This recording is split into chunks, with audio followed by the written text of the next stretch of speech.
The other day I went on an overnight backpacking trip with some family, and one of the items that my brother got out was a solar charger, and he was charging various items. It was this particular one. He said that it had some excellent reviews online. I've always been disappointed by solar products, but after reading the reviews on this one, I had to give it a shot, and he was happy with his, so I wanted to try it out.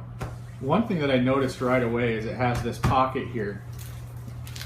And with my previous solar charger, I would plug my phone into it, set it out in full sunlight, and my phone would overheat and shut off. So with this particular one, you can plug in inside here into the USB, and I'm able to take my phone and shove the entire thing inside this pocket.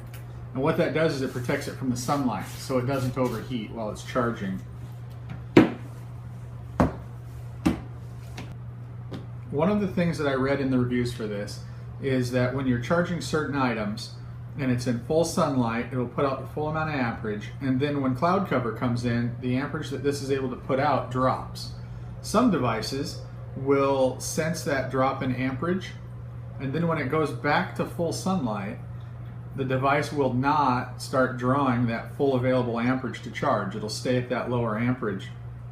So I tried it out. I took it outside, I set it up in full sunlight, plugged in my iPhone 6s Plus, and in full sunlight, this was putting out 1.45 amps to charge my phone. Now, that's pretty close to what the home charger puts out of 1.53 amps that I use inside to charge with, so it was doing a really good job of charging my phone. Then I covered up one of the panels. With one of the panels covered in full sunlight, it put out 1.02 amps. And I took it away and it went right back up and the phone recovered. I covered two panels and it dropped down to 0.37 amps, which was quite a large drop. And then I took it away and it went right back up. I did the test again and I left the two panels covered for quite some time. And when I took them away, the phone had adjusted to taking in the small amperage from just one panel, and it did not recover. It stayed at that lower amperage until I unplugged it and plugged it back in. Once I did that, it went right back up to the full amperage drop.